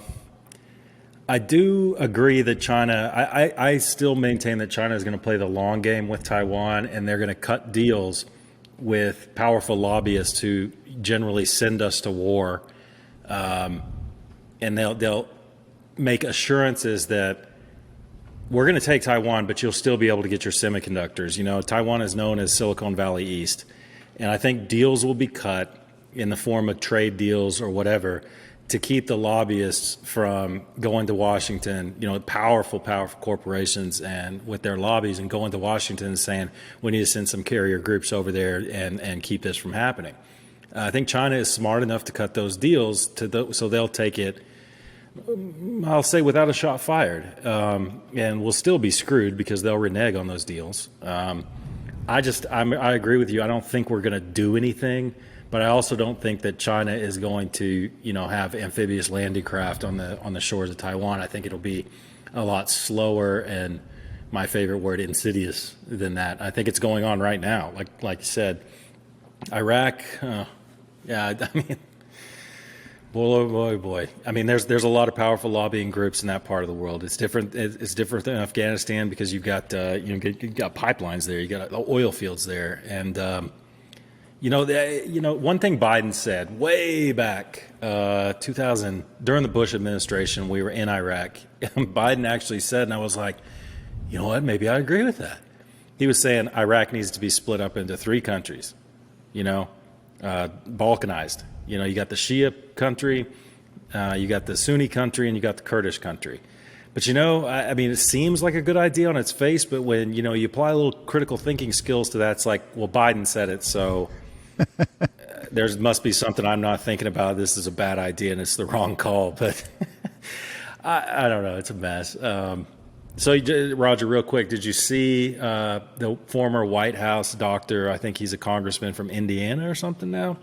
Former White House surgeon who tended to, I think, George W. Bush, maybe Barack Obama, came out and he said, I think on Hannity's show or something, that B-knock. Yeah, kick it to Josh for B-knock here in a second. But I think the former White House doctor said that he fully believes that Biden is going to either resign or be forced to resign before the end of his term. I didn't see that specific one. I did see where they were talking about the cognitive test and this and that. And I tell you, this isn't even because I would tell you, like in the past as a senator, Biden has come out with some statements at the time that I agree with some of them. And as they were debating things on the floor, and it's almost sad because when you go Google some stuff, look on YouTube, look at Biden 15 years ago. And I know that can be said for everybody. I get it, right? But that's my point. Go look at Biden 10 years ago, go look at Biden 12 years ago, and then look at him now. Dude, I mean, I'm not kidding, where if you watch his latest interviews, like, I don't know what he's saying. I mean, I get the gist of what he's saying because, right, it's kind of like every other word's missing. So bloodsuckers. It's you kind of know what's being said, and I know what he's saying because I know what the DNC stance is on it, and I hear the question from the media, so I already know what his response is going to be. So my mind, right, like when you're missing every other word, your mind just kind of pieces it together. So you get the grasp of what he's saying. But I tell you, for anybody out there that thinks we're BS and missing this stuff, go pull up any one of his transcripts, the ones that are not edited, right? Because the White House has been going back and editing transcripts to fill in the blanks. But go back and look at some of the YouTube stuff, and I'll throw it to Josh here in a minute for his direct quote. When you sit here and read his stuff, like, I don't understand what he's saying. If you were just to read that, I have no clue what he's talking about. And I don't even know if he knows what he's talking about half the time. But it is a sad state when you look at him now and compare it to 10 years ago, 12 years ago. We all get older and your memory starts to fade or whatever, but it's clearly the guy's not there. And I think, what's worrying the Democratic Party now is, and I believe we all sat here and believe that, hey, Kamala's going to take over after 24 months and move on. That even now internally, because I think one of her staffers quit and had to go get therapy because of all the stress and the chaos within the vice presidential, all of her advisors and aides and this and that. But I tell you, I think the Democrat Party's word, they're like, hey, our whole 10-year plan that we had may be in jeopardy because, one, I don't know Kamala could get elected, and two, I don't think that she's competent. I mean, I truly don't. When I see her responses to questions, at first I really, really disliked Jen Psaki because I thought she was just very, very piss poor as a White House press secretary. But look at what she's working with, man. I mean, that's tough. That is tough. How do you go back and cover up the gaffes that Joe has? And everybody expects the gaffes to come from Joe Biden. Look at Kamala Harris. It's like, hey, not only do I have to cover, Joe Biden's gaffes, now I got to cover yours too. I mean, I think the Democratic Party is really worried about that. But let me throw it to Josh because I know he's got a direct quote from our president that's probably going to be extremely enlightening. Yes. So, right, buckle up real quick. So Joe Biden a couple weeks ago got asked a question about vaccines. How can we get, the vaccine to be more popular? How can we get people to go get vaccinated and stuff? And here was Joe Biden's answer, and I quote, "And the question is whether or not we should be in a position where you are. Why can't the experts say we know that this virus is in fact it's going to be, or excuse me, we know why all the drugs approved are not temporarily approved but permanently approved. That's underway too." End quote. What? It was hard it was hard just to read that. But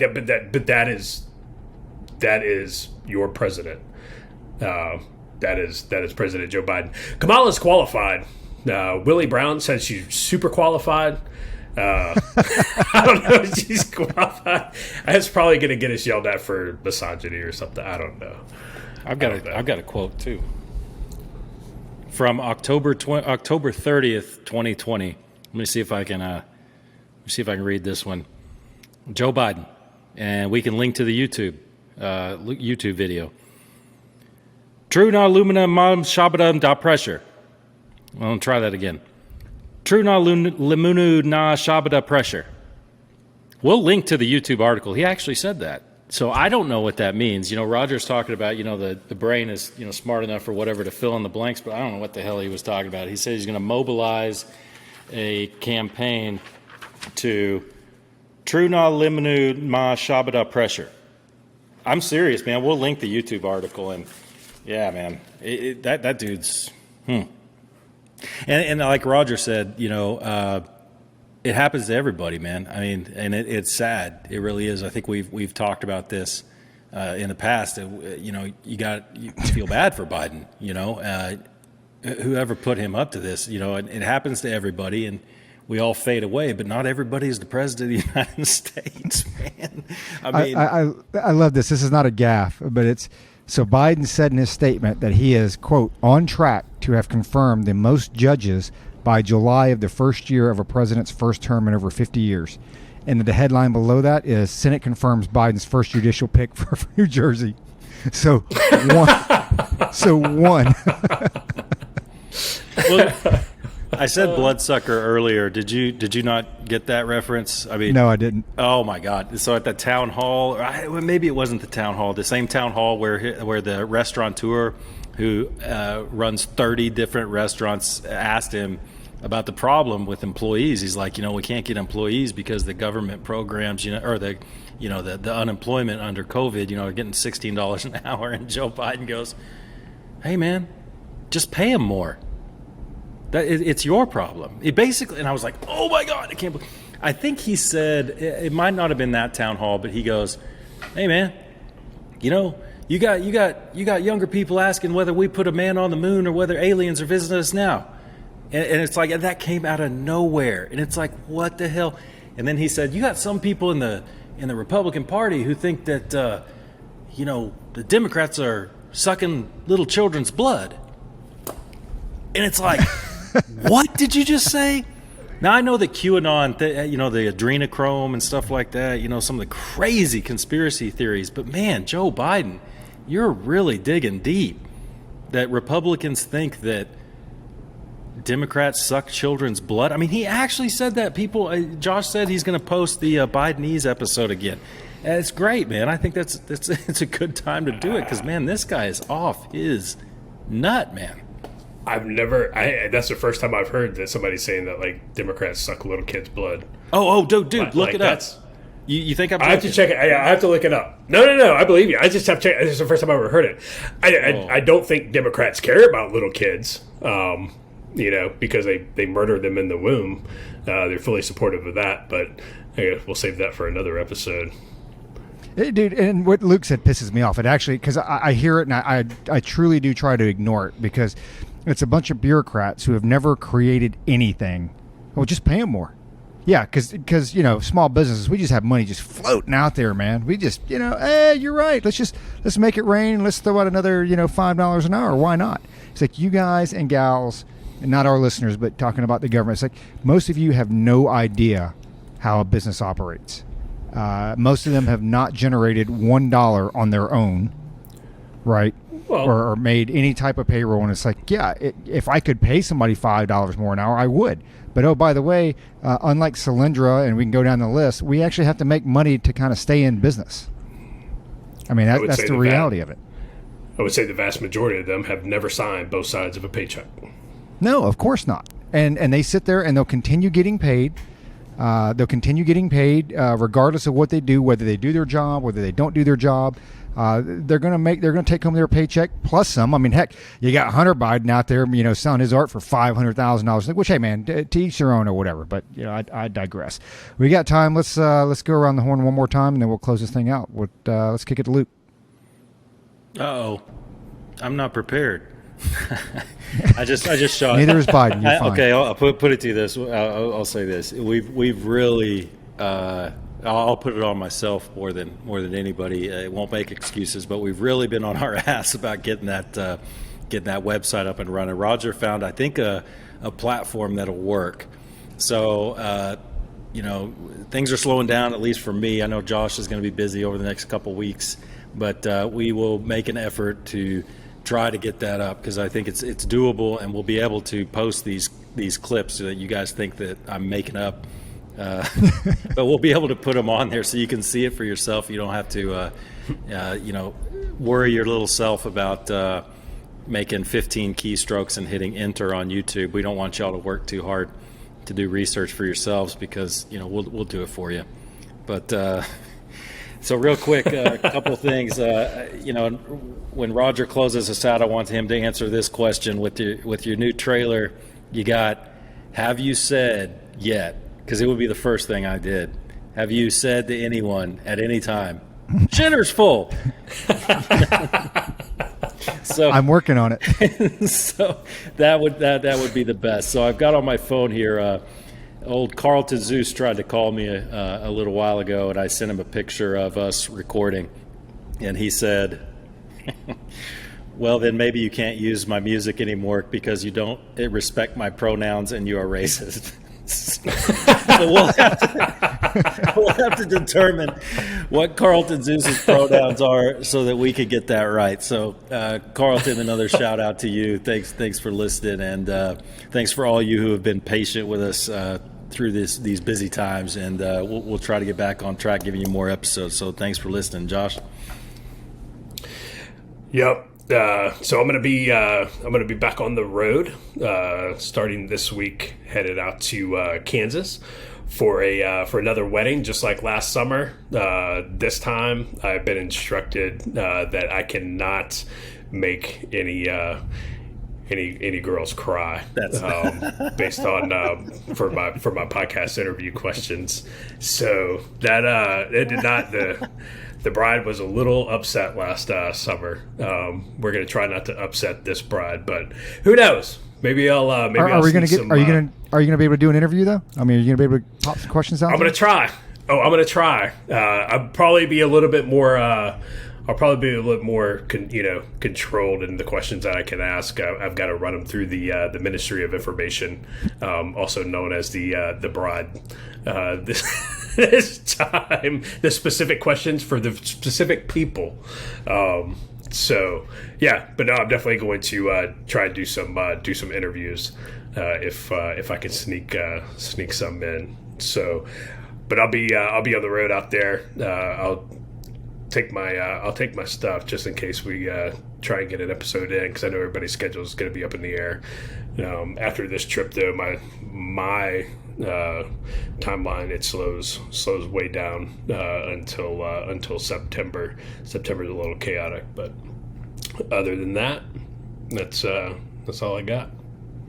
Yeah, and I think, like Luke said, it's, hey, we have lives too. We don't make any money off this, so it's a little tough. We've all got family things we got to do. We got work things that we got to do and this and that. So it has been tough to get things out as regularly as what we would like. But I think now that Luke's stateside, so we don't have this, 14-hour time difference, that should help out a lot. Of course, I don't know. It seems like over the last couple of days you've been less available than you were when you were in Slovenia, but I get it. It's you got a lot of moving, all that stuff. But I think with Luke stateside now, and Josh, I think hopefully we can start getting out some regularly scheduled podcasts out there. So we definitely appreciate everybody for continuing to listen. My daughter's listening now. She we're on episode 63. She said, "Oh, Dad, I listened to your episode the other day." So she's catching up. She's only got 62 more episodes to go before she's caught up. So definitely want to thank her for listening to Culper's Canteen Cup. But last shout out, to Carlton Zeus. Oh, I do have one more thing, and I think Luke's got one more thing. Tracy Stone Manning. You got to look her up. She is the nominee for the Bureau of Land Management. By the way, she was also accused of like tree spiking back in the day. So it's, I tell you, man, you can't make this stuff up. But before I close out, let me kick it to Luke. I think he said he had one more thing. Yeah, one more thing. I won't use the name, I guess. Well, maybe I will. Elijah, thanks for listening. If you've stuck with us this long, he's a new listener, and appreciate you listening. And yeah, follow us. And if you want to hear us talk about anything on your long drives or whatever, just let us know. So I wanted to give that quick shout out. Almost forgot. So Roger. Awesome. Well, thanks for everybody out there listening and watching us. Thanks again to Carlton Zeus for letting us use his music, and I'll try to have Luke not be so racist so we can continue to use your music at the beginning of our episodes. And again, check him out on Apple Music or go to www.carltonzeus.com. I think that's going to do it for us this week. So again, hopefully we have something out there fairly regularly out, once a week, once every 10 or 12 days, but keep your Canteen cups tightly secured.